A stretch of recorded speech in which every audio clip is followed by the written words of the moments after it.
Eh, Buenas tardes a mis dos queridas alumnas, María José y Jacqueline Selena, que están acá. Yo voy a hacer mi clase igual, pensando sobre todo de que el día viernes es muy complicado para esta sección. ¿Por qué? Porque se nos viene la semana de receso, que no vamos a tener la clase, ¿cierto? Ya hemos tenido dos viernes menos, que fue el 1 de mayo y el día del paro del profesor. Entonces, yo tengo que ir a full con ustedes y no me puedo detener para alcanzar a cubrir los contenidos que están programados y para estar a la par con la otra sección. Yo les decía a sus compañeros recién que, bueno, qué bueno que están ustedes para que les puedan explicar, pero importante que ellos, por eso estoy grabando la clase, importante que ellos vean esta clase. ¿Por qué? Porque esta clase se trata sobre las leyes de Kepler. Nosotros hasta el momento hemos estado hablando, hasta las clases pasadas, antepasadas, estuvimos viendo toda la historia, toda la transición eh, triste en el fondo que tuvo esta revolución científica que significó eh, darse cuenta de que la Tierra en general no era el centro del universo, sino que era el Sol. ¿Cierto? Y cómo la peleó Galileo y cómo no le hicieron caso los científicos de la época, la comunidad científica de la época, donde él murió solo, ciego, abandonado, con tanta información, con tanta investigación a cuestas, pero que no crean que fue en vano, porque al final de todo eso sirvió, y sirvió mucho para las futuras investigaciones. Como vamos a ver hoy día, a uno de los investigadores científicos, matemáticos, que le sirvió toda la recopilación de información que hizo Galileo, fue a Kepler. A la pregunta vieja de Platón sobre la hipótesis de los movimientos uniformes y ordenados que podían explicar esos movimientos aparentes de los planetas. ¿Se acuerdan que esa fue la primera pregunta de Platón? No exactamente formulada de esa manera, sino que cuál era el movimiento que hacían los planetas que tenían esas órbitas tan extrañas.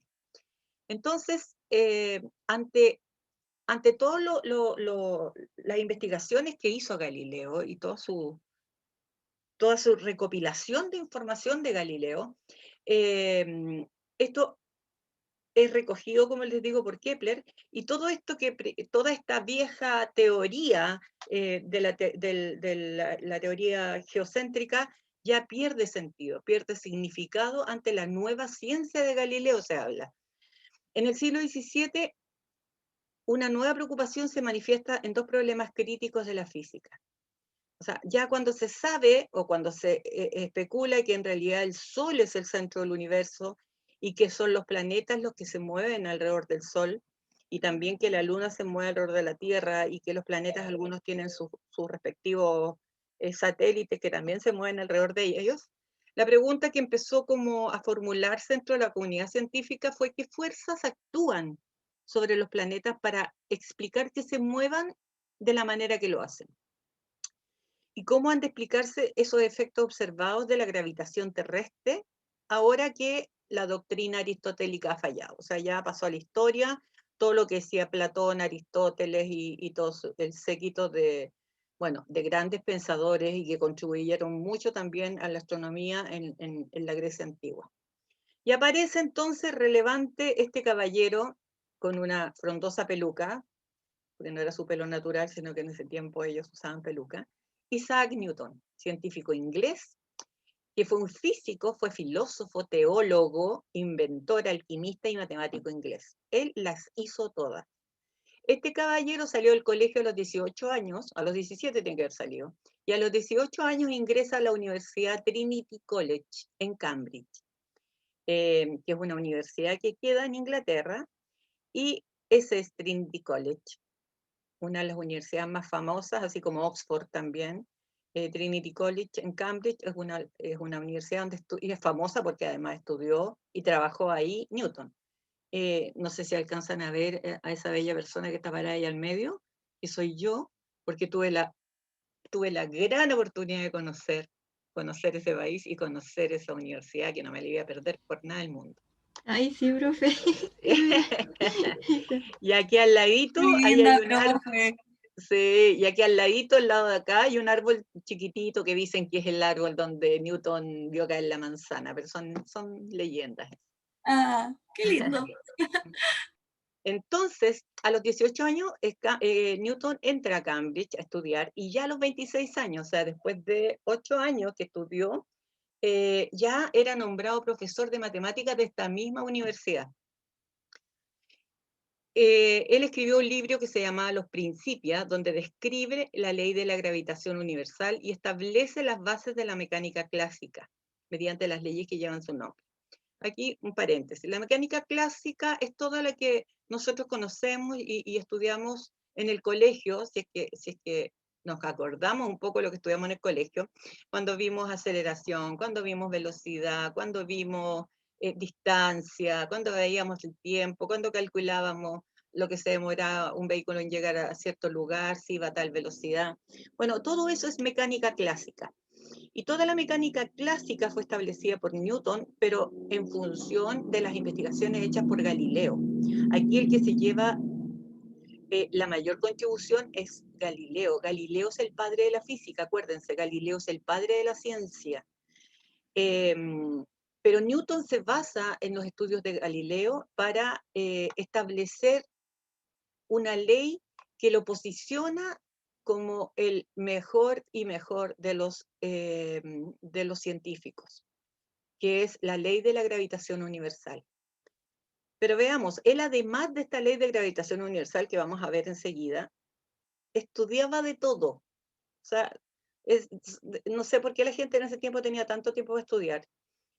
Bueno, que al entrar a esa universidad, él enseñaba en esa universidad, entonces el tiempo que no enseñaba se dedicaba a investigar. Entonces él trabajó mucho, por ejemplo, en óptica. Él estudió mucho la naturaleza de la luz. Él se dio cuenta y fue el primero en darse cuenta de que se hacía pasar un haz de luz. Miren ahí donde está mi, mi cursor, a ver si lo pongo con el rojito este, el puntero láser. Si ustedes se fijan, ese es un haz de luz. Se habla de haz de luz blanca, que es la luz que proviene del sol. A la luz del sol, a la luz solar se le dice luz blanca. Cuando tú haces pasar un haz de luz, o sea, un hilito de luz, por un prisma, que es eso que está ahí, eso es esa figura geométrica, un prisma, eh, que puede ser plástico o puede ser de vidrio, si tú haces incidir un haz de luz blanca por uno de los lados del prisma, este prisma descompone la luz solar en un espectro cromático, y lo descompone en toda la gama de colores que existe, que parte desde el infrarrojo hasta el ultravioleta. Y son colores que nosotros a simple vista podemos ver en un arco iris, o si alguno de ustedes ha tenido la posibilidad de ver cuando está una manguera corriendo y pasa el sol por esa chorro o esa lluvia del agua en la manguera, uno también puede visualizar el arco iris. O cualquier rayo de luz que pase a través de un cristal descompone la luz en este espectro cromático. Entonces él lo descubrió, fíjense. Descubrió que era posible descomponer esta luz blanca en esta gama de colores. Bueno, y también descubrió, bueno, ahí lo que yo acabo de decir, habló del modelo corpuscular de la luz. Y aquí les quiero contar de que en ese tiempo, en el año 1600, cuando estaba Newton estudiando y haciendo todas sus teorías, perdón, cuando ya era profesor en Cambridge, él estudió mucho sobre la luz y postuló su modelo corpuscular. Él decía que la luz estaba compuesta por corpúsculos. Pero había un coetáneo a él, que era Huygens, que si no me equivoco era holandés, y él resulta de que Huygens decía que no, que la luz tenía un comportamiento de onda. Pero ambos coincidían en que la luz viajaba en línea recta. De hecho, uno puede ver cuando hay nubes en el cielo, cómo los rayos del sol atraviesan algunos espacios de las nubes y salen esos rayos en forma recta. O cuando uno tiene las cortinas cerradas y por ahí, por algún huequito, pasa un rayo de luz, uno puede ver fácilmente que en general la luz viaja en línea recta. Entonces en eso coincidían, pero su discusión estaba en que Newton decía que la luz era, se comportaba como partículas y Huygens decía que la luz era solo ondas. Y Huygens tenía harta razón en decir que eran ondas. ¿Por qué? Porque si la luz fuese partícula solamente, entonces no se podría transportar o propagar en el vacío. Y sin embargo, la luz del Sol atraviesa millones y millones de espacios vacíos para llegar a nuestro planeta Tierra.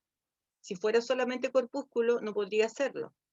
Entonces, después de mucho tiempo, se establece que la luz efectivamente tiene un comportamiento dual y que en algunas ocasiones se comporta como partícula y en otras ocasiones se comporta como onda. Y la onda de la cual se refiere Huygens es una onda electromagnética, que son aquellas ondas que son las únicas que son capaces de viajar por el vacío. ¿Ya?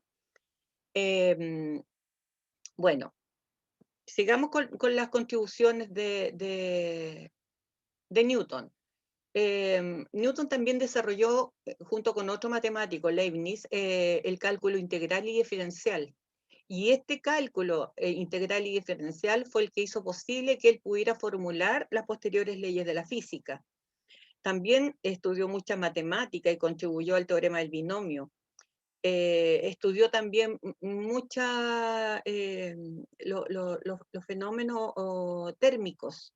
¿Ah? Estudió mucha termodinámica, el enfriamiento de los gases, qué pasaba cuando el agua, por ejemplo, se enfriaba o se calentaba demasiado, o las propiedades de la materia cuando sufren diferencias de temperatura.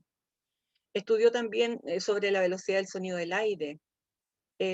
Hizo una propuesta sobre la teoría del origen de las estrellas y fue un pionero en la mecánica de fluidos. Él estudió mucho, mucho la mecánica de fluidos, estableciendo leyes sobre la viscosidad, cosa que, o sea, si ustedes se fijan, era un tipo genial. Era un científico que estudiaba de todo. Y todos esos estudios que él hizo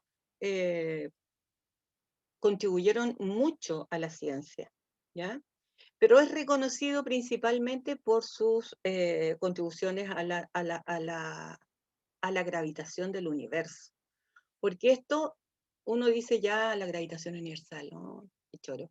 Pero no, imagínense un hombre parado aquí en la Tierra, porque todavía no existía ni el Hubble, ni ninguno de los satélites ahora artificiales que salen a recorrer el espacio, y luego en unos días más se va a lanzar un telescopio, el James, no me acuerdo el apellido, pero que va a ser mejor que el telescopio Hubble. Entonces, ellos, todo lo que estudiaron, lo estudiaron eh, primero por observación directa y segundo con cálculo integral, con cálculo diferencial. Entonces, él estableció una ley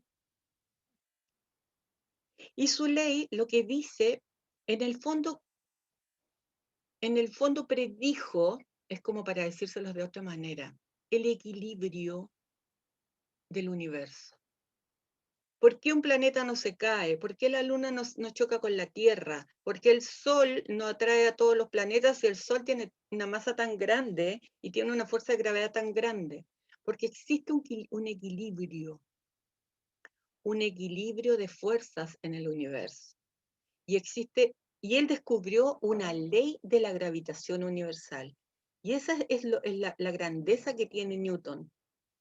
Fíjense que fue el primero en demostrar que las leyes naturales que gobiernan el movimiento en la Tierra y las que gobiernan el movimiento en los cuerpos celestes son las mismas. O sea, dijo, yo voy a hacer cálculos para la Tierra, pero todos los cálculos que estoy haciendo para la Tierra son válidos para todos los planetas, son válidos para todos los cuerpos celestes, para los asteroides, para los satélites, para todos los astros que giren en torno a otros. Bueno, a menudo es calificado como el científico más grande de todos los tiempos. Newton con esta ley dice Lagrange, que también fue un físico matemático genial, dice Newton fue el más grande genio que ha existido y también el más afortunado, dado que solo se puede encontrar una vez un sistema que rija el mundo. Esa es la grandeza de Newton, que él basándose, obviamente, no podemos negar que él basó todo su estudio en Galileo, y también en lo que vamos a ver después, que es Kepler. Él se basó en estos movimientos, en estos estudios de Galileo, para proponer esta ley de gravitación universal, ¿ya?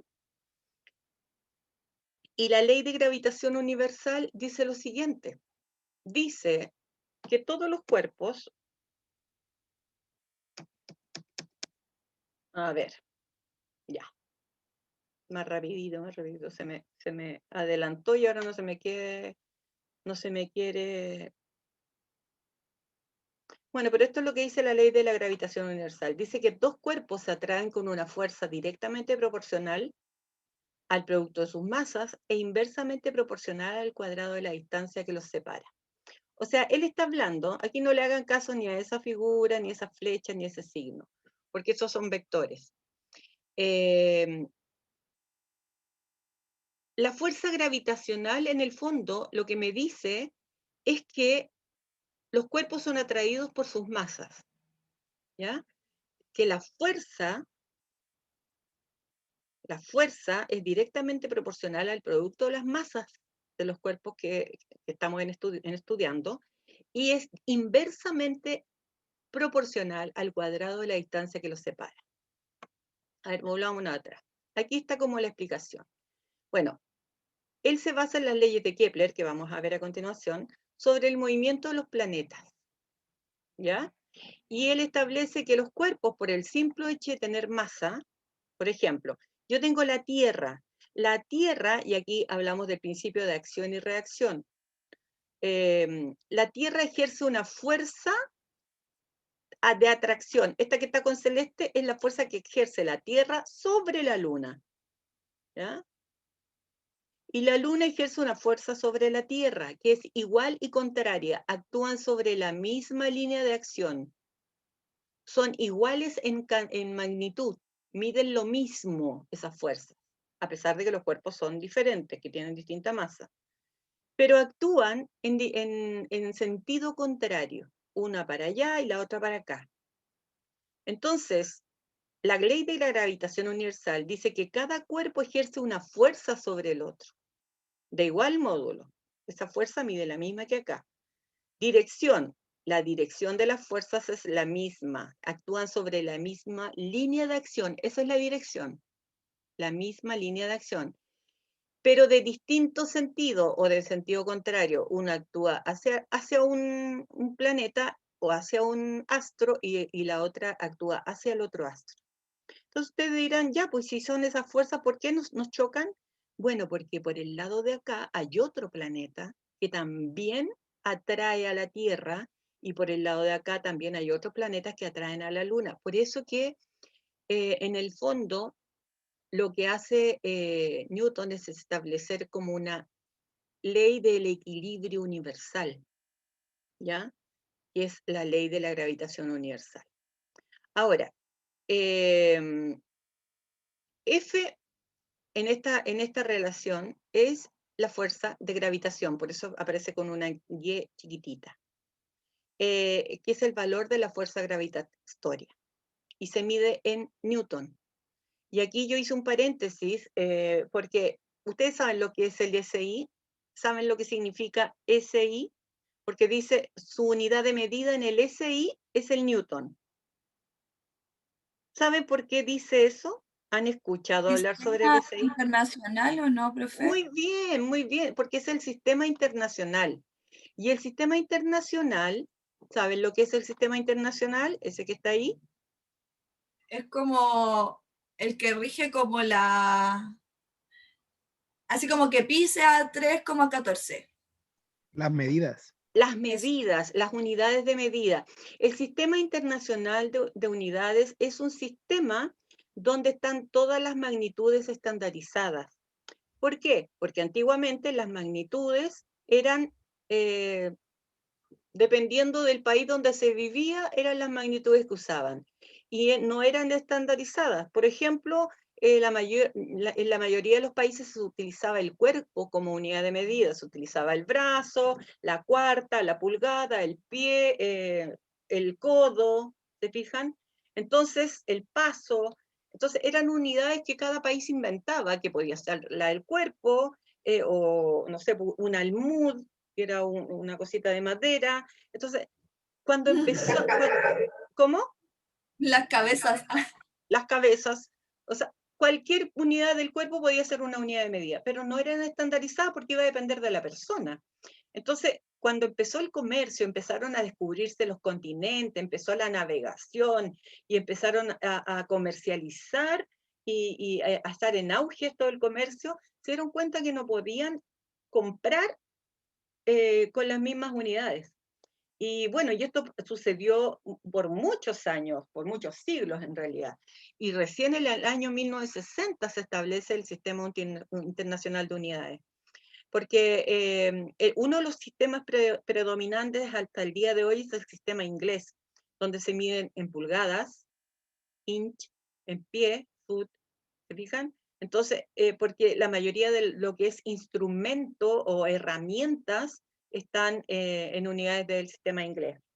Pero el sistema internacional para todo el mundo se establece entonces en 1960, que es el sistema internacional que tiene 7 unidades básicas, que es la masa, la longitud, el tiempo, la intensidad eléctrica, la intensidad lumínica y la masa molecular, y no me acuerdo de la otra.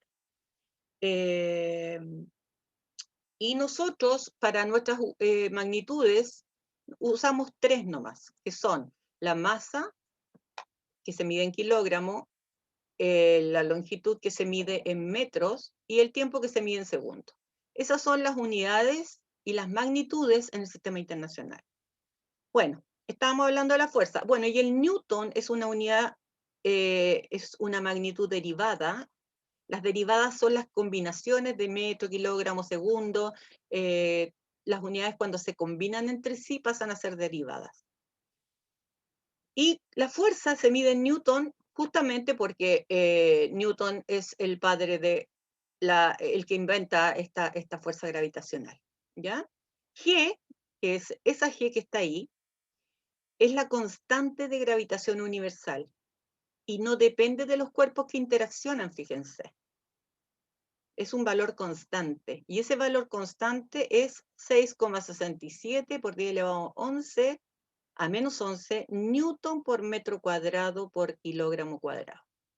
Entonces, este es el valor de la constante universal y de la constante de gravitación universal que en el fondo lo descubre Cavendish con una máquina muy elaborada, o sea, con mucha creatividad para medir el valor de esta constante. Y esta constante, fíjense, que se utiliza en esta relación, que utiliza Newton en esta relación de la fuerza de gravitación, es, como dice la palabra, es constante y es válida para cualquier planeta. Estas masas, esta puede ser la masa de Marte, esta puede ser la masa de Urano, esta puede ser la masa de la Luna, esta puede ser la masa de la Tierra. O sea, cualquier astro que orbite al Sol se rige por esta ley de la gravitación universal. Aquí la M y la M mayúscula y la M minúscula son masas de los cuerpos que interaccionan nomás, ¿ya? Y se miden en kilogramos sus masas. R es la distancia que separa estas masas. Es la distancia que las separa. Y se mide, obviamente, porque si es una distancia, se mide en metros. Y este de acá, no importa que no sepamos lo que es, Porque como son cantidades vectoriales, este es un vector unitario. El vector unitario solamente me indica dirección. O sea, me está diciendo, esta es una fuerza que actúa hacia allá. Esta es una fuerza que actúa hacia allá, hacia allá. Que tiene una dirección, pero para nuestro estudio no nos interesa más que eso. A nosotros lo que nos interesa es la fórmula escalar, que es esta, sin vectores, ¿ya? Que es la misma que está acá, es la misma que está ahí, solo que no tiene signo negativo y no tiene vectores. ¿Por qué no tiene signo negativo? Porque no me interesa hacia dónde sea la fuerza. Porque yo lo que voy a calcular es cuánto mide la fuerza. Cuando yo digo medida de la fuerza o magnitud de la fuerza, hablo del módulo. Cuando escuchen la palabra módulo, que en matemática significa una cosa, en ciencia el módulo significa la magnitud de algo. Bueno, el módulo de una fuerza de atracción entre dos cuerpos se rige por esta relación de la gravitación universal de Newton. Fíjense que la ley de la gravitación universal sirve únicamente para masas puntuales. ¿Qué quiere decir esto? Nosotros vamos a tener un planeta enorme como Urano, por ejemplo, y un planeta más pequeño como Mercurio. Bueno, lo que significa esto es que no importa cuán grande sea el planeta, yo voy a tomar toda su masa como si estuviera ubicada aquí al centro, ahí, como si fuera un punto, por eso masa puntual. Y en el caso de Mercurio, lo mismo, voy a tomar la masa como si estuviera toda concentrada en el centro del planeta. Entonces, cuando yo mido las distancias, las mido desde el centro del planeta, ¿ya? Por eso se dice que se toma en consideración de que las masas son puntuales, independientemente de su porte o de su tamaño. Yo tomo esto como si fuera un punto, como si fuera una partícula en el fondo, ahí, una partícula ahí y otra partícula ahí. Entonces, yo necesito sí el valor de la masa y la distancia que separa los dos cuerpos. ¿Ok? ¿Por qué? Porque en el caso de la mecánica clásica, todas las fuerzas se comportan como si toda la masa del cuerpo se concentrara en el centro de él, porque tienen un centro de gravedad. Y la distancia se mide de sus centros.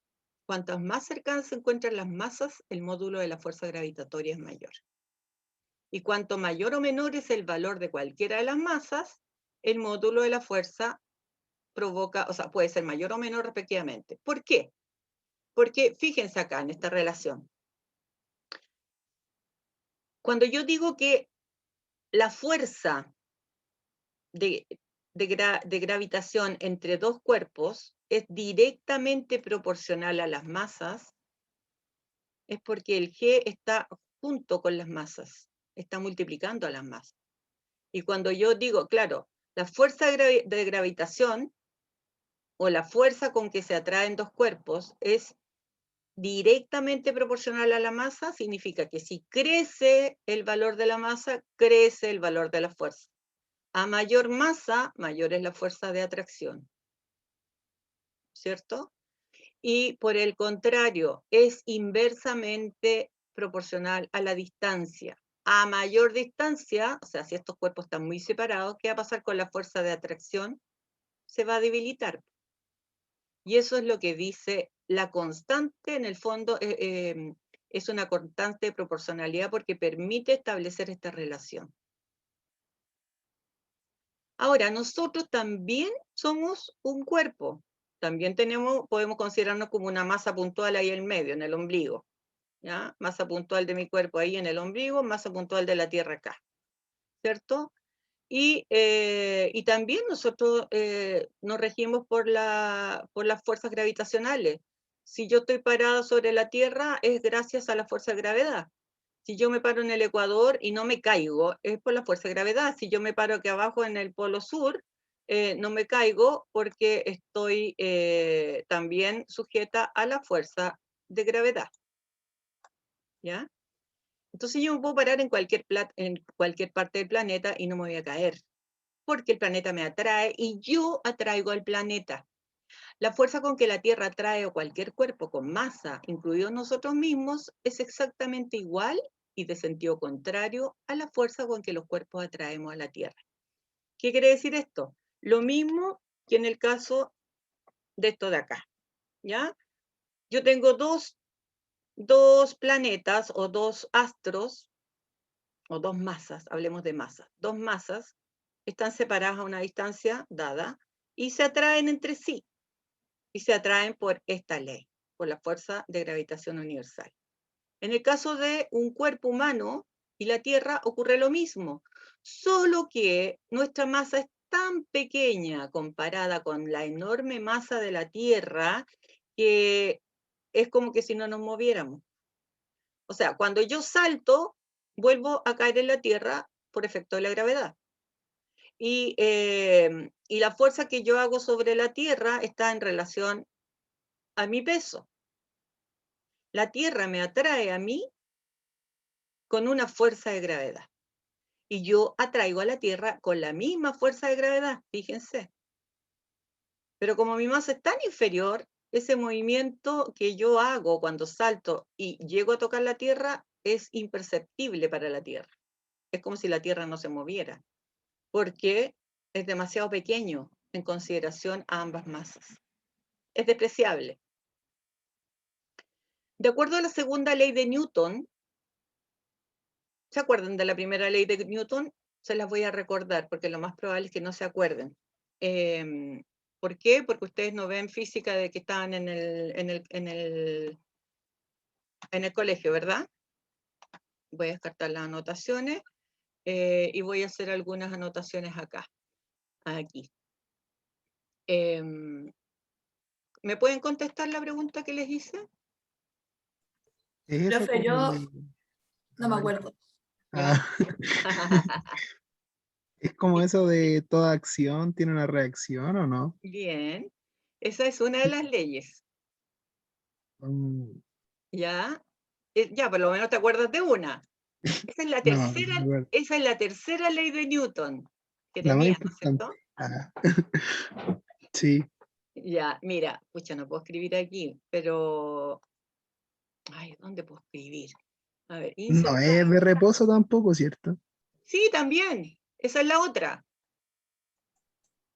Ahí voy a Ya no estar. me acuerdo de más. Entonces, la primera ley de Newton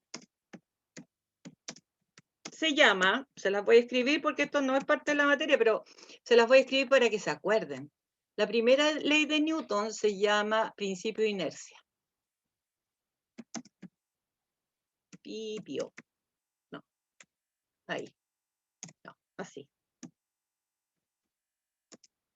De inercia. Y ahí es donde aparece la palabra del reposo que dices tú. El principio de inercia dice que, y esto es gracias a Galileo, ¿eh? Porque Galileo decía, ¿qué pasa? A ver, chiquillo, tomen un lápiz o el mouse o cualquier cosa y péguenle un chilito ahí encima de la mesa. Lo que sea que tengan encima de la mesa, péguenle un chilito. Ya, profe, pero con demostración, puedo ver. A ver, a ver, Ahí. Yo le muestro, yo le muestro. Ahí va. a ver. Se me fue la cresta. Saltó, saltó. Pero era, en el fondo era que ruede o que camine o que se mueva sobre la mesa. Ah, verdad. Quiero que hagan, que usted, cuando yo le pego un chilito a algo, en el fondo es para que estoy imprimiéndole una fuerza. ¿Cierto? Ya. Pregunta. ¿Qué pasó? Ah, un objeto en movimiento mueve un objeto en ¿cómo? Algo así, ¿no? No En estoy reposo. preguntando. Oye, María José, no estoy preguntando por ninguna ley. Estoy preguntando qué pasó con ese objeto que usted empujaron o le pegaron. ¿Se movió? ¿Qué movió? Se movió, ¿cierto? ¿Y se movió hacia atrás? ¿Se movió hacia el lado? ¿Hacia dónde se movió? En la dirección. Sí, En la misma dirección que ustedes aplicaron la fuerza. Bien, Jeremías. Pero otra cosa más. ¿Qué pasó al final? paró. Claro. ¿Qué? Se detuvo. ¿Y por qué? porque no hay fuerza constante. O sea, porque no lo ¿No? seguí empujando, dices tú. Sí, sí, Ya, ¿por qué más podría haberse detenido? porque hay otra fuerza. No sé. ¿La gravedad? Po. Dale nomás, dale. Vale, dale. Porque hay otra fuerza que la detuvo, que es ¿Cuál? su propio peso. Ya. ¿Cuál más? Dale. Mm, no, profe, no sé. No sabes. No. Como Godínez, no sé. A ver, Jeremías, ¿por qué se detuvo? Mm, porque... porque No, pero no mires al cielo, mira tu objeto, mira tu mesa, mira lo que pasó. la manzana. No, porque se quedó quieto. Porque no hay nada que lo haga moverse. Ya, que más o menos porque se acabó la fuerza, como dijo la María José. Porque todos A los ver, María objetos José. tienden al reposo. No, mi sobrino aquí en representación dijo que el roce El roce, ¿qué es lo que es el roce? es como la fricción de la tierra con algo que se mueve. Ahí tú lo moviste en la tierra. En la mesa, po. Ya, pues. Entonces, ¿tu roce con qué es? Con la mesa. Con la mesa, ¿cierto? Entonces, hay una fuerza que se opone a ese movimiento y que lo detiene. En el caso mío, yo empujé un lápiz, pero se detuvo además porque chocó con una caja. Entonces, hubo algo que lo frenó. Entonces, la primera ley de Newton dice, anótenla, todo cuerpo permanece en reposo o en movimiento uniforme. ¿Qué significa eso con velocidad constante? ¿Ya? O en movimiento rectilíneo uniforme. O sea, ¿qué quiere decir esta primera parte bueno, todavía no la termino. ¿Ya? Todo cuerpo permanece en reposo o en movimiento rectilíneo uniforme. Entonces, esta parte la voy a explicar. ¿Qué significa que permanezca en reposo? Miren algo que está ahí en su mesa, que está ahí detenido. ¿Qué puede ser? El mismo computador. Sí. Ese cuerpo, ese computador va a permanecer en reposo hasta la eternidad, a menos que yo le aplique una fuerza, o sea, lo tome y lo levante y lo saque de ahí. Si tengo una lámpara, si tengo una taza encima, tengo una taza encima de la mesa, esa taza va a permanecer en reposo hasta la eternidad, a menos que venga alguien y saque la taza para lavarla o la tome yo para ir a hacerme otro café. ¿Siguen? Y cuando yo hago esto, estoy aplicando una fuerza. Estoy levantando la taza, estoy aplicando una fuerza. Entonces, esa es la parte del reposo. Todo cuerpo permanece en reposo. Y la otra parte de la ley dice, o movimiento rectilíneo uniforme. Y aquí se los voy a explicar volviendo a Galileo. Galileo decía, ¿por qué los cuerpos se detienen? ¿Por qué se detuvo el lápiz que yo empujé, que le pegué un chilito y no se siguió moviendo? Entonces Galileo pensó, ¿qué pasaría? Ya, voy a tirar una pelota de tenis, en ese tiempo no existían las pelotas de tenis, una pelota cualquiera, en un camino rural, en un camino de tierra. Entonces tiro la pelota, pasa un rato, la pelota se va a detener. ¿Y por qué se va a detener? Porque pierde la fuerza. ¿Y por qué la pierde? Y ahí se mete el roce. Ahí se mete el roce. Y en este caso el roce está siendo generado ¿por qué? Por el suelo rural. Por el suelo rural, por el camino de tierra, por las piedras, por todo lo que signifique eso. ¿Ya? Además hay otro roce. El viento. Cuando ustedes andan en bicicleta bien, bien rápido, o cuando andan en un auto y sacan la cabeza por la ventana. ¿Qué es eso? El viento. ¿Qué es eso? El viento. El viento. Esa es la resistencia del aire que también se opone al movimiento. Entonces tenemos el roce y la resistencia con el aire. Entonces Galileo pensó, lo que voy a hacer, me voy a imaginar, porque esto todo era imaginación de Galileo. ¿Qué pasaría? Y él lo hace con un texto que está escrito en un libro, que es, él tenía dos amigos imaginarios, eran dos personajes que él creó. Entonces uno le hablaba al otro, uno se llamaba Confucio y el otro no sé cómo se llama.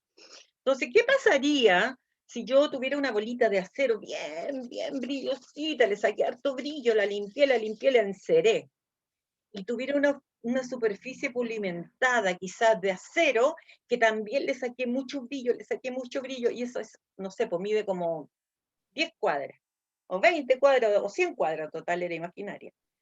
Y la enceré, y la pulí. Entonces ahora voy a tirar mi bolita. ¿Qué va a pasar con la bolita? Va a No seguir se va a largo. detener. ¿Cómo? Va a seguir de largo. ¿Va a seguir de largo? Bien. Va a seguir de largo por mucho tiempo más que en el camino rural, por mucho tiempo más que lo que hizo el objeto en la mesa. Pero al final de los finales, igual va a empezar a perder velocidad producto de ¿qué? Del viento. Del viento, de la resistencia con el aire. Entonces Galileo fue más allá todavía y dijo, ¿qué pasaría si ahora yo elimino el aire? Oh. ¿Qué pasaría si yo elimino el aire y lanzo mi bolita? ¿Hay algo que me pueda detener mi bolita? El peso propio de la bolita. No, ¿No? no es el peso. Porque las fuerzas, mi querida, actúan de manera como un sistema de coordenadas. Las fuerzas actúan en direcciones distintas. Si yo tengo un sistema de coordenadas, ¿se acuerdan de los sistemas de coordenadas? Un gráfico, ¿cierto? Entonces yo tengo un gráfico. Entonces yo tengo que las fuerzas o actúan en el eje X o en el eje Y. Y si están actuando en forma diagonal, entonces se descomponen siempre para el eje X o para el eje Y. Entonces, supónganse ustedes que yo tengo un bloque. Voy a tener un bloque ahí sobre la mesa. Entonces, ese bloque tiene una masa puntual, porque en física todo se considera como masa puntual. Entonces, cuando las fuerzas son verticales, están suponiendo que aquí está la Tierra, ¿no es cierto? Acá abajo está la Tierra. Entonces, lo que pasa, imagínense en la taza que tienen encima de la mesa o el vaso que tienen encima de la mesa, o algo que esté ahí sobre su mesa. Entonces, sobre ese elemento que está sobre su mesa, actúan dos fuerzas. Uy, no me quiere quedar derecha esta cosa. Actúan dos fuerzas. Déjenme arreglarlo un poco. Me está quedando horrible. Línea sólida, color, le voy a poner un color rojo, ya rojo. No. Y el grosor, no está el grosor, no sale el grosor, ya ahí. Entonces, no me quedó nada como yo quería. Bueno, esa es la fuerza.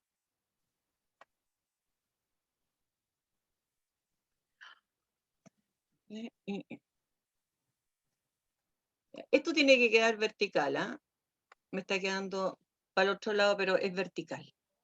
Entonces, miren, chiquillos queridos. Cuando yo tengo mi taza posada sobre la mesa, la taza tiene un peso. Jeremías. Esta taza tiene un peso, ¿ya? Entonces yo me la voy a poner, quiero que pongan algo sobre su mano. Pónganlo, cualquier cosa. Ojalá que sea con más peso, Valentina. Ya, eso. Eso, María José. Algo que tenga un peso. Bien. Quiero que me digan, ¿ustedes sienten el peso de ese objeto sobre su mano? Sí, ¿no es cierto? ¿Y hacia dónde es ese peso? Hacia abajo. Miren lo que estoy mostrándoles yo aquí esa es la fuerza que hace la taza hacia abajo. Esa que está mirando hacia abajo. Pero mi mano, que está sujetando la taza, está haciendo la misma fuerza hacia arriba. Por eso que la taza no se cae. A la hora que yo saco la mano, Jeremías, ¡pam!, se cayó la taza. Pero claro, como yo la estoy sosteniendo, aquí este es el principio de acción y reacción. La taza actúa sobre mi mano con una fuerza del peso de la taza, ¿cierto? Y mi mano actúa sobre la taza con una fuerza igual y contraria hacia arriba. Por eso que la taza está tranquilita ahí. Entonces las fuerzas verticales, miren acá el PPT, no influyen en el movimiento horizontal, porque están en equilibrio. O sea, que si un cuerpo es muy pesado, lo que influye ahí es la aceleración que adquiere el cuerpo.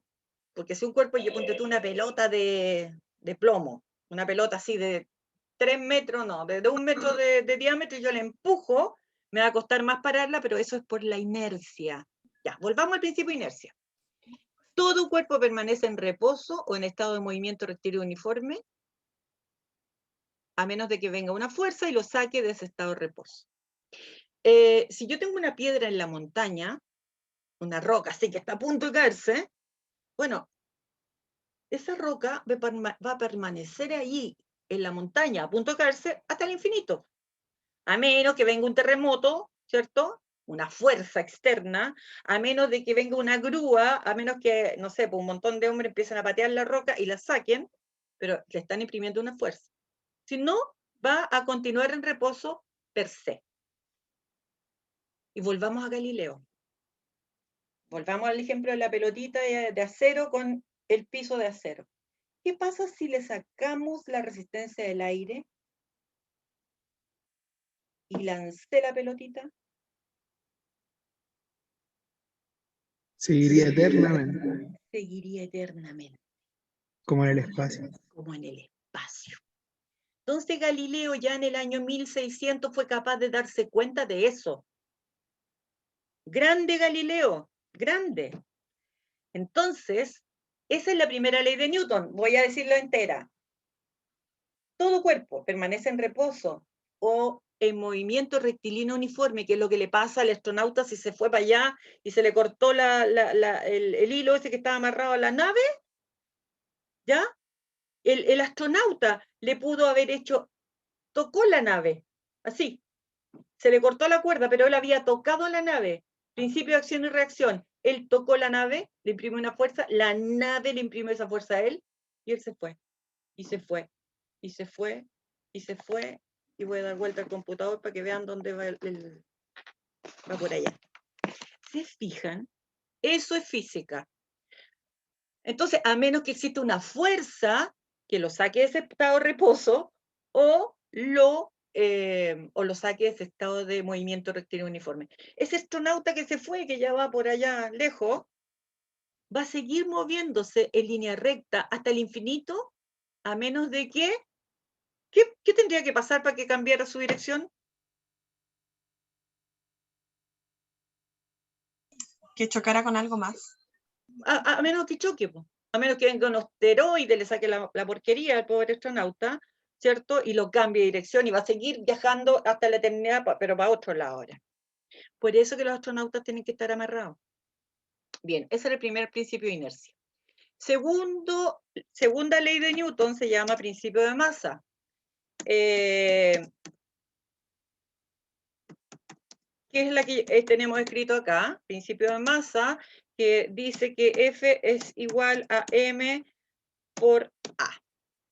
F es igual a M por A. La fuerza que yo le imprimo a un objeto es igual al producto de la masa que tiene ese objeto por la aceleración que yo le imprimo. Porque yo no le imprimo una velocidad, le imprimo una aceleración. ¿Cuál es la diferencia entre aceleración y velocidad? Que la aceleración es el cambio de la velocidad. Cuando la velocidad varía, entonces hay aceleración.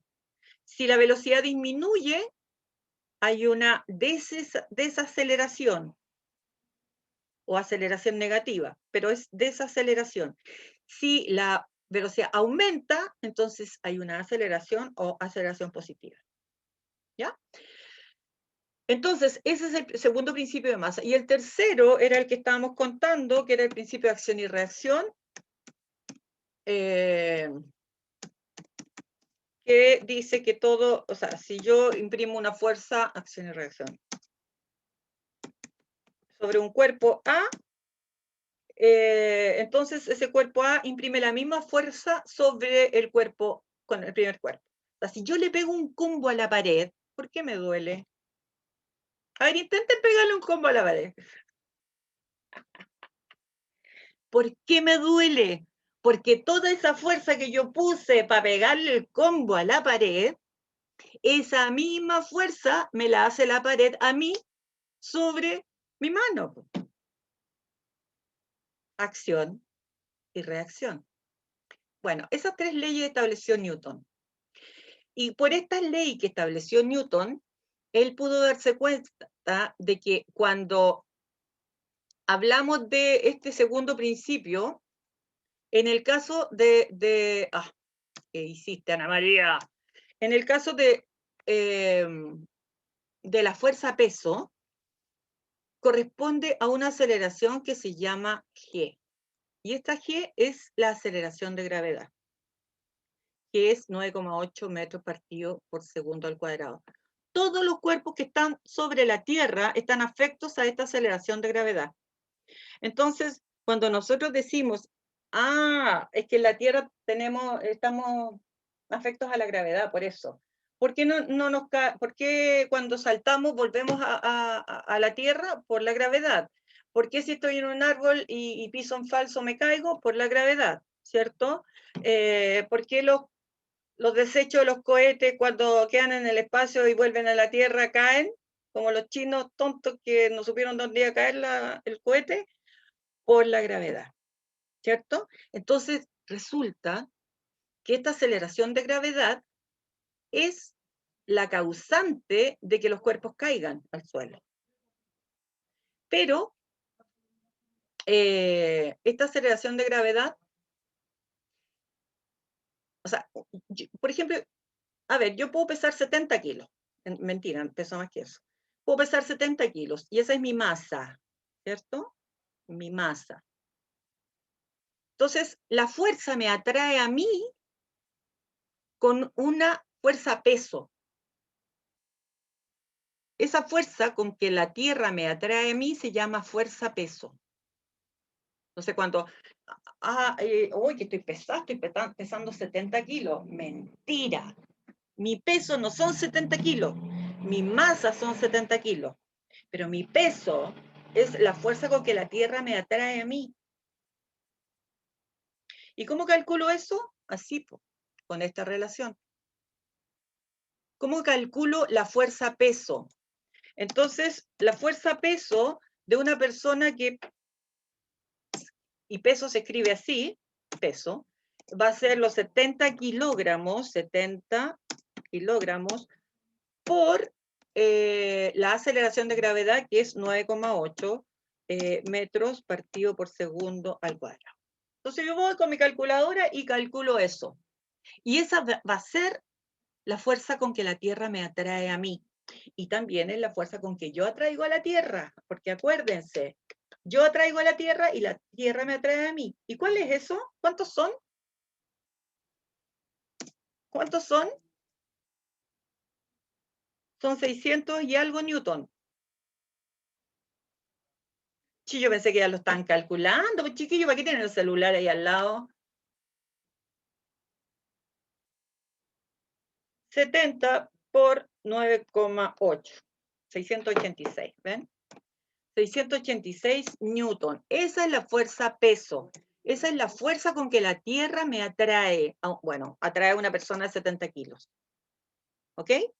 Ahora, la aceleración de gravedad no es la misma para todos los planetas. ¿Sabían ustedes eso? ¿Sabían ustedes, datos freak, que en la Luna la aceleración de gravedad es 6 veces menor que la de la Tierra? Por lo tanto, en la Luna, sí nosotros podríamos dar saltos gigantes. ¿Vieron la película Rescate en Marte con Matt Damon? Buenísima. Véanla. La que no la han visto, véanla. porque ahí el tipo también salta, po. Y salta porque en Marte la aceleración de gravedad también es menor. Pueden ver esta pieza si quieren. ¿Cómo? Pueden ver la pieza si quieren. Están tasando mi casa. Ya. Entonces, en Marte la aceleración de gravedad también es menor que la de la Tierra. Bueno,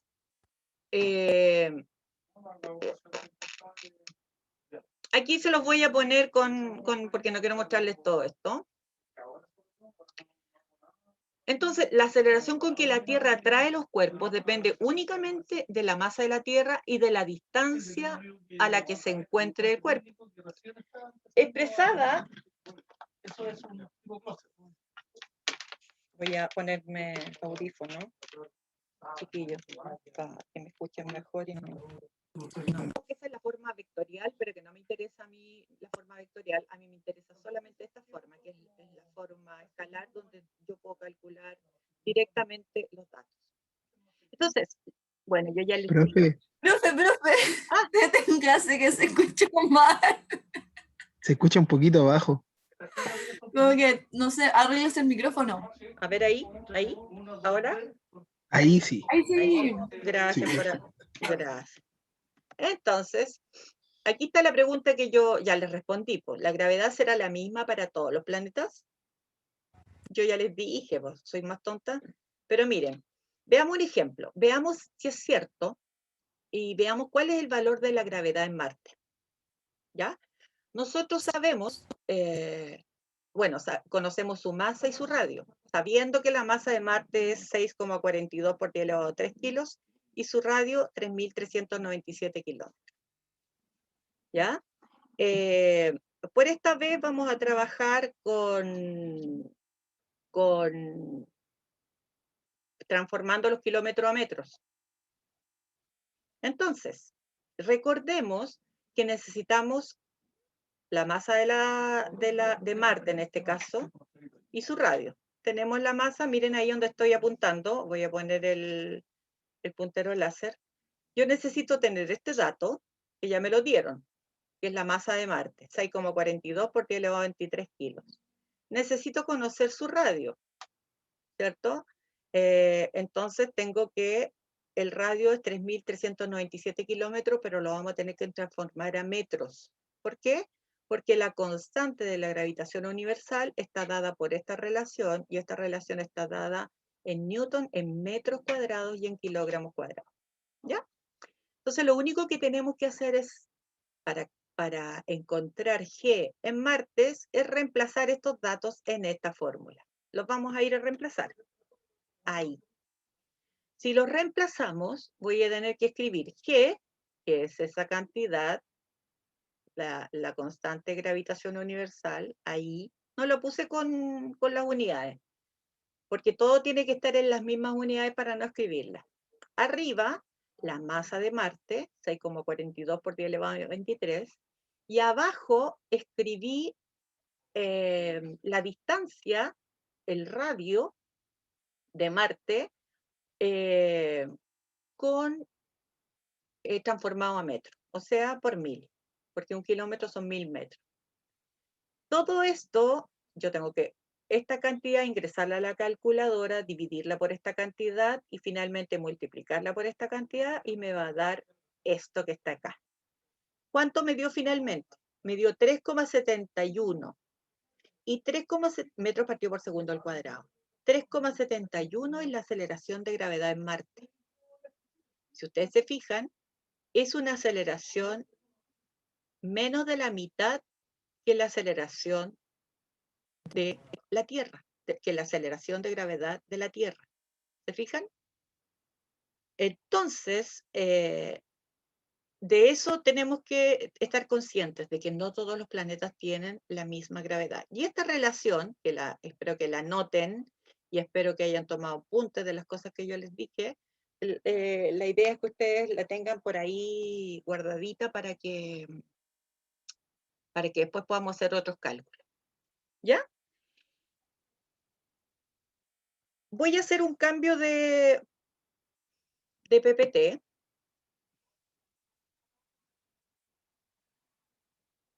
Por lo menos llegó la Cintia, ahora somos uno más. Hola Cintia, que no te... Profe, Eso, aprovechen de preguntar todo lo que quieran. profe, tengo una duda. Entonces, o sea, si en no todos los planetas la gravedad es igual, ¿en todas es diferente o hay algunos que se repitan En todas es donde diferente. en todas es diferente? Mm. ¿Por qué? Porque Ya. está relacionada con las masas. Y como todos los planetas tienen masas diferentes y el radio hacia el Sol es diferente, entonces también cambia. Profe, ¿y qué pasa con los cometas? También tienen... Todos los cuerpos tienen una aceleración de gravedad. Mm. De hecho, y los asteroides también, que después vamos a ver cuál es la diferencia entre los cometas y los asteroides. Tienen diferentes aceleraciones de gravedad. Quiero que veamos ahora, después vamos a seguir viendo la ley de gravitación, pero ahora quiero que veamos, espérense, las leyes de Kepler. Oh, ¿qué me pasó? Se me puso chiquitito, chiquitito, chiquitito. De nuevo, pum. Bueno, algo pasó aquí. Ahí. Quiero que me digan si se ve. ¿Se ve lo que dice ahí? No, Profe, ¿se pero ve como PPT? sí. ¿Se ve? Sí, se ve el anterior, el celeste. Pero yo estoy mostrando una estatua. No No. se ve. Ya, entonces de nuevo. Entonces de nuevo. Aquí. Ahora sí. Sí. Ahí sí. Bueno, les presento a Johannes Kepler y Tycho Brahe. Johannes Kepler, después de mucho trabajo y también con ayuda de las observaciones de Galileo y además de los tremendos mapas astrales que hizo Tycho Brahe, Kepler fue capaz de determinar cómo eran las órbitas, esas órbitas que Platón le había encomendado a todo su séquito de científicos y de astrónomos de la época. Kepler fue capaz de dilucidar esta incógnita, porque ni siquiera Copérnico ni Galileo pudieron encontrarla. Bueno, Kepler fue discípulo de Tycho Brahe, fue su ayudante por muchos años, y de este caballero que está aquí arriba, que era un astrónomo danés considerado el más grande observador del cielo, antes de la invención del telescopio, porque él todas sus observaciones las hizo con otros instrumentos como el sextante, con instrumentos pequeños, y por observación directa y dibujando mapas estelares todos los días de su vida. Entonces dedicó su vida a esto. Y lo que hace Johannes Kepler es recopilar, después de la muerte de Brahe, recopilar los datos que tenía Brahe y empezó a hacer sus cálculos. Pero trató de ajustar, así como trataron muchos científicos de ajustar las órbitas circulares, pero él se dio cuenta que ningún círculo se ajustaba a las medidas de Tycho Brahe. Y encontró, fíjense, que en lugar de círculos, al utilizar elipses, estos sí se ajustaban a las observaciones de Kepler. Él no comprendió al principio el origen de sus leyes, sino que cuando Newton, años más tarde, enuncia su ley de gravitación universal, recién como que se le empieza a dar sentido a las leyes de Kepler. Entonces, Kepler enuncia 3 leyes. Espero que las anoten. La primera ley de Kepler habla de las órbitas. Se llama Ley de las órbitas Valentina, para que la anotes. María José, Cintia, Jacqueline y Jeremías. ¿Por qué le puse la imagen de la elipse? Para que ustedes se recuerden que la elipse tiene un eje menor que va de aquí hasta acá, un eje mayor que es el que está en la parte más larga de la elipse, tiene un centro igual que el círculo, pero además tiene esos 2 puntitos verdes que se llaman focos. Entonces, eje menor, eje mayor y focos. Y acá se puede ver mejor. el eje menor de B a B', el eje mayor de A a', los focos que están ahí enunciados con letra F. ¿Ya? Entonces, la primera ley que establece Kepler se llama ley de las órbitas, conocida como ley de las órbitas, acaba con la idea mantenida durante tanto tiempo que las órbitas debían ser circulares. Entonces, Kepler establece que los planetas giran en torno al Sol siguiendo estas órbitas elípticas y donde el Sol se ubica en uno de los focos de la elipse. Oh, eso no lo había dicho nadie. Entonces, el Sol está ubicado en uno de los focos de la elipse. Y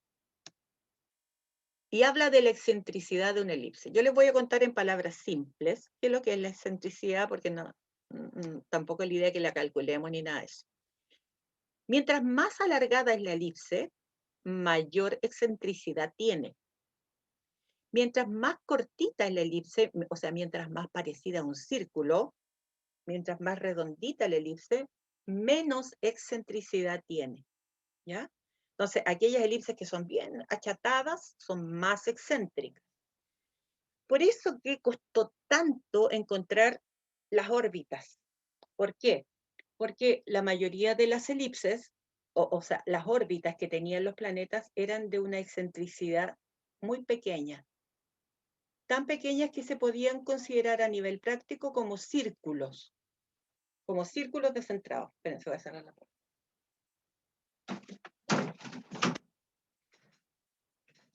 Entonces, sigamos. La primera ley de Kepler entonces se establece de esta forma: los planetas tienen movimientos elípticos alrededor del Sol, estando este situado en uno de los focos. Aquí está situado el Sol, en un foco de la elipse. Profe, disculpe, ¿era a más cortita, menos excéntrica? Claro, claro. La excentricidad tiene que ver con la distancia que hay de los focos al centro de la elipse. Ya. Cuando este foco está más cerca del centro de la elipse, entonces esto es más circular, entonces la excentricidad es menor. Cuando los focos están más alejados del centro de la elipse, entonces la elipse es más achatada, más larga hacia los lados. Por lo tanto, tiene mayor excentricidad. Ya. ¿Cuál es el efecto de la ley de las órbitas? Fíjense lo que pasa aquí. Imaginemos que nosotros estamos en este lugar de la Tierra y estoy mirando el Sol. Cintia, María José, Jacqueline, miren acá. Cuando yo miro el Sol desde este punto, ¿cómo creen ustedes que lo voy a ver si me pongo en esta parte de la órbita? ¿Dónde lo voy a ver más grande? Allá, ¿no? ¿Dónde está el puntero? A donde tengo el puntero láser. Claro, aquí estoy en una parte de la órbita que estoy más cercana al Sol, por lo tanto voy a ver más grande al Sol. En cambio, cuando estoy a este lado acá, y sobre todo cuando estoy a este lado, ¿se acuerdan cómo se llaman esos puntos? ¿Cómo se llamaba este y cómo se llamaba este? Aquí está el Sol. Sí, profe, A ver. el más cercano era perihelio y el más Bien. lejano afelio. Muy bien, excelente. Entonces, en el perihelio yo voy a ver un diámetro aparente del Sol mucho más grande que si estoy en el afelio. ¿Ya? Ese es el diámetro aparente, se ve mayor o menor. Entonces, la primera ley es la ley de las órbitas. Los planetas orbitan alrededor del Sol en órbitas elípticas. Antes de pasar a esta ley, quiero decirles de que no solo los planetas orbitan alrededor del Sol en órbitas elípticas. Todo lo que orbite alrededor del Sol o alrededor de una estrella orbita en forma elíptica. Entonces las leyes de Kepler fueron mucho más allá de lo que él simplemente se imaginó. Bien, la segunda ley se refiere a la ley de las áreas. Quiero que se acuerden del perihelio y del afelio. Y quiero que vean este GIF. Independientemente que como el GIF ustedes lo ven más chiquitito, yo les cuento que la Tierra está rotando, pero eso no es lo importante. Lo importante, recuerden que el Sol está ahí, y que miren el movimiento que hace la Tierra y si logran darse cuenta de algo.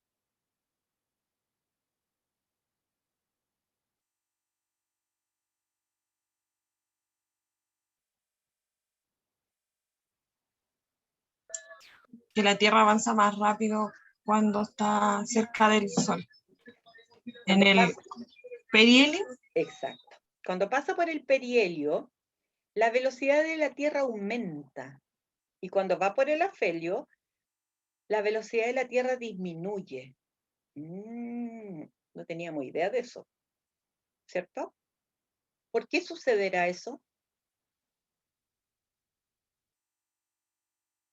por la atracción. Exactamente. Por la atracción que ejerce el Sol sobre la Tierra. Entonces, Kepler se dio cuenta de esto por simple observación y con sus cálculos matemáticos. Entonces lo enunció de la siguiente manera. La segunda ley, conocida como ley de las áreas, acuérdense, ley de las áreas, nos da información sobre la velocidad a la que se desplaza el planeta. La recta que une el planeta con el Sol barre áreas iguales en tiempos iguales. Quiero que anoten eso. Comillas, la recta que une al planeta con el Sol barre áreas iguales en tiempos iguales. Porque eso es lo importante. ¿Qué quiere decir esto? Así como estoy viéndolo en ese GIF, no me doy cuenta. Pero lo que estoy diciendo es que si yo tomase el tiempo en un arco de tiempo, y midiera el área que se produce durante ese arco, así, miren la figura de abajo.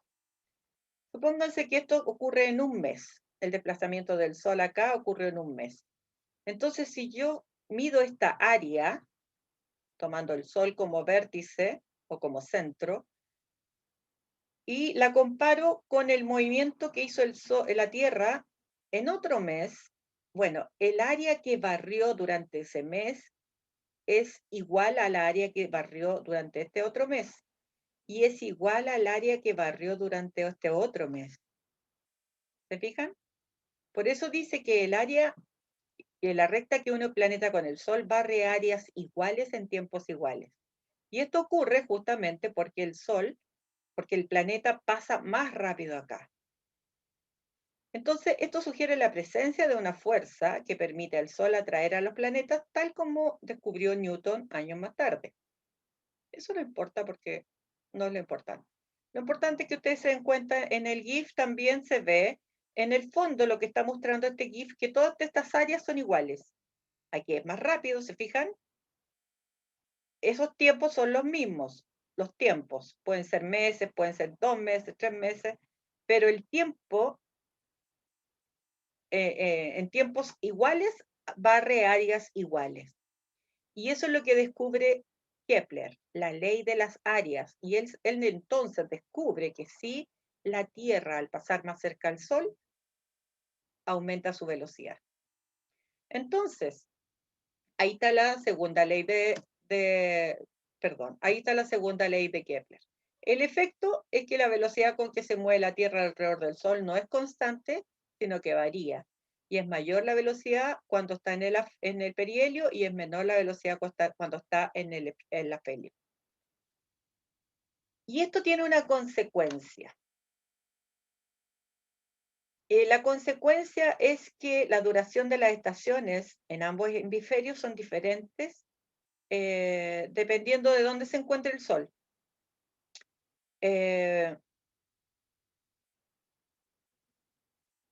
Por ejemplo, dice acá, cuando la Tierra se mueve más despacio en su órbita.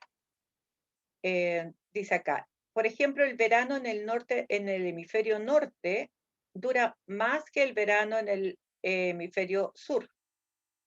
Porque en el hemisferio sur, cuando el Sol está pasando por más cercano al Sol, se mueve más rápido. Por lo tanto, el verano es un poquito más corto. Son las consecuencias. Y la tercera ley de Kepler habla sobre la ley de los periodos. Los periodos, ¿qué son los periodos, chiquillos? ¿A qué se asocia la palabra periodo?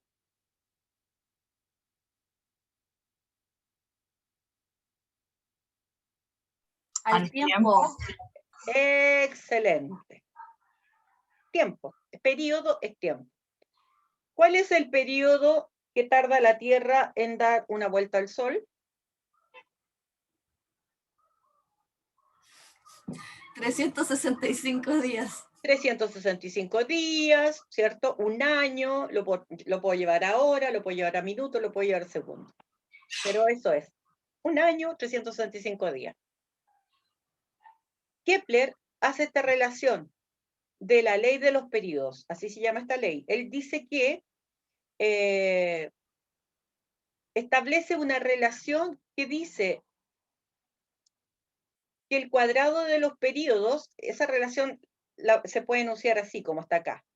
El cuadrado de los periodos de un planeta es directamente proporcional, recuerden que K es una constante proporcional, al cubo de su radio medio al Sol. Repito, el cuadrado del periodo de un planeta es directamente proporcional al cubo de su radio medio. Y eso también se puede establecer de esa forma, como que esa constante de proporcionalidad es equivalente a el cuadrado del periodo dividido por el radio medio al Sol. Entonces, él se dio cuenta de que esto ocurría para todos los planetas.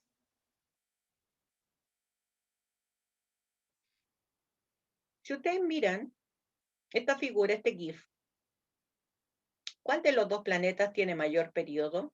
Perdón. Sí. ¿Cuál de los dos planetas tiene mayor periodo? ¿O cuál de los dos planetas se demora más en dar una vuelta al Sol? El que está más lejos. El que está más lejos. Y si esto nosotros lo transportamos al sistema solar, nos podremos dar cuenta de que Mercurio, que está más cerquita al Sol, demora menos en dar una vuelta al Sol. Después le sigue Marte, perdón, Venus, después la Tierra, después Marte. Y mientras más lejano el Sol, más nos tardamos o más se tardan los planetas en dar una vuelta al Sol. Porque está inversamente proporcional o sea, porque la constante de proporcionalidad es inversamente proporcional a la distancia. Bueno, esta ley se cumple y él descubrió esa constante de proporcionalidad y se dio cuenta que era válida para todos los planetas. O sea, si yo conozco que la Tierra se demora 365 días en dar la vuelta al Sol, yo puedo calcular el valor de la constante K. Bueno, T es el periodo del planeta, se mide en segundos. K es la constante de proporcionalidad que se mide en segundo al cuadrado partido por metro cúbico. R es la distancia media al Sol, que está aquí señalada. Eso es R, de centro a centro. Ahí está, como ejemplo, está el planeta Tierra, pero puede ser cualquier planeta y siempre es válido. Y la distancia promedio entre la Tierra y el Sol, y aquí aparecía lo que yo le pregunté en la tarea, porque todavía no habíamos alcanzado a llegar a esta parte, que es la unidad astronómica. Y aquí está la definición de unidad astronómica. Valentina, definición de unidad astronómica, aquí. La unidad astronómica es aproximadamente 149.597.870.870.700 metros. Así se lee. Alrededor de, si lo aproximamos, alrededor de 150.000 millones. Y esa es la distancia promedio de la Tierra al Sol y se le llama unidad astronómica. Se le conoce como unidad astronómica. Ay, yo todavía no me quería devolver a la... Ahí. Unidad astronómica, entonces, la distancia que hay desde el Sol a la Tierra. ¿Ya? Después, entonces, nuestra tercera ley queda enunciada así. Para cualquier planeta, el cuadrado de su periodo orbital es directamente proporcional al cubo de la distancia promedio del Sol. Y aquí entonces, lo que yo les contaba recién, se observa, bueno, que la constante K es la misma para todos, y hay uno, cuando empieza a calcular los periodos, se da cuenta de que a mayor distancia del Sol es mucho mayor el periodo. También se puede ocupar esto que está acá para desarrollar, a ver, con un marcador lo voy a poner. Esto que está acá también se puede ocupar, no con las A porque nosotros no vamos a ocupar la parte del elipse. Pero esto que está acá también lo pueden poner como ley de los periodos. O sea, si yo estoy trabajando o estoy comparando dos planetas, puedo decir que el cuadrado del periodo del planeta 1 por el cuadrado del planeta del periodo 2 es igual al radio del planeta 1 al cubo por el radio del planeta 2 al cubo. Y así puedo despejar entonces una ecuación. ¿Ya? Ahí están hablando de la excentricidad, pero no tiene mayor sentido para nosotros. Yo había sacado esto. Sí, eso lo voy a sacar del PPT que les voy a poner. Y ahí están las órbitas de los planetas. Mercurio, Venus, Tierra, Marte, Júpiter, Saturno, Urano, Neptuno. Y ahí están sus distancias medias que fueron calculadas gracias a estas leyes de Kepler. Están los periodos en años. ¿Ya? Cuando estudiemos la formación del sistema solar, vamos a descubrir otras cosas que tienen un poco relación con algunos valores. Hay algunos planetas que tienen respecto de la Tierra, todo esto respecto de la Tierra, tienen algunos grados de inclinación respecto de cómo está la Tierra. Y eso puede deberse a colisiones múltiples que hayan sucedido durante el periodo de formación del sistema solar. ¿Ya? Y ahí tenemos otra foto que a mí me encanta porque nos muestra un poco la inmensidad del Sol, nos muestra la diferencia entre las masas de los planetas y ¿ustedes saben cómo se le llama a estos planetas que están acá?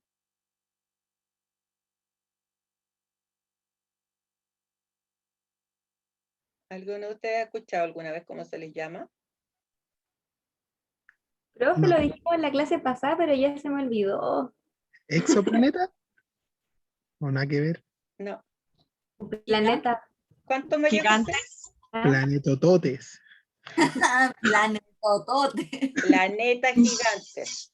Ah, Planetas gigantes y planetas gaseosos, porque en su mayoría están constituidos por gas. Y estos de acá se les llama, planetas pequeños. no necesariamente, porque hay planetas más pequeños que estos. Eh, Estos de acá están constituidos mayoritariamente por gas, agua, pero estos de acá, Rocosos. rocosos. Muy bien, rocosos. Se le conoce como planetas rocosos. Aun cuando la Tierra tiene bastante agua, pero también está compuesto por roca. Bueno, Kepler dedujo estas tres leyes. Ah, y yo te decía que no eran enanos porque hay otros planetas que son los planetas enanos, donde se fue a caer Plutón. Plutón ahora está en la categoría de planetas enanos. Después vamos a ver por qué. Kepler dedujo estas tres leyes a partir de la observación del movimiento de los planetas alrededor del Sol. Y gracias a ella también podemos estudiar el movimiento de cualquier cuerpo que orbite alrededor del Sol. O sea, estas tres leyes son válidas para cualquier cuerpo celeste que orbite alrededor del Sol, que pueden ser planetas, que pueden ser los asteroides, los cometas, los satélites, que pueden ser los satélites naturales y los satélites artificiales. Por eso que en la NASA son capaces de calcular la órbita, bueno, pero además ellos tienen propulsores que pueden dirigir también esos satélites. Si ustedes quieren profundizar más sobre este tema, les recomiendo que vean ese primer video. Igual, si tienen más interés todavía, pueden ver los demás. ¿Ya? Quiero dejarles de tarea descartar. Esto yo se los voy a subir. Pero quiero dejarles de tarea, porque nosotros no nos vamos a ver. Yo sé que están con harta pega, pero como ustedes son tan inteligentes, como desafío se los voy a dejar. Quiero que le echen como desafío, no es obligatorio, es desafío. Quiero que le echen una mirada.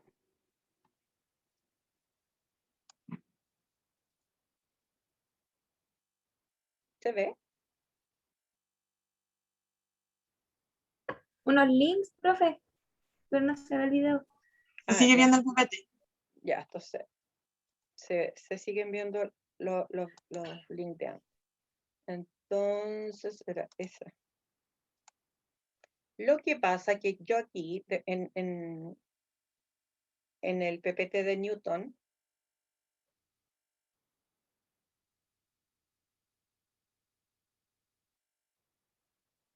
no, mejor que no. Lo vamos a ver juntos mejor, porque vienen unos problemitas. Y esos problemitas los quiero hacer con ustedes porque se los tengo que explicar, porque si no se van a volver locos y me van a querer matar. Eso ¿Ya? le iba a preguntar si vamos a hacer ejercicios con las fórmulas que mandó. Vamos a hacer ejercicios. Ya. ¿Ya? Así que ojalá, como no nos vamos a ver en una semana, antes de la próxima clase le pueden echar una revisada los 2 PPT. Ya, se los voy a subir al tiro. Ya, ¿Ok? profe. Sí. Oye, que tengan una muy buena semana de receso, que les vaya bien, cuídense mucho, no estén saliendo. Muy lindo tu gato, Cintia. Le gusta la pantalla. Ya, y que estén súper bien y ánimo, que se puede y que van a Gracias, lograr profe. todo los trabajos y todo.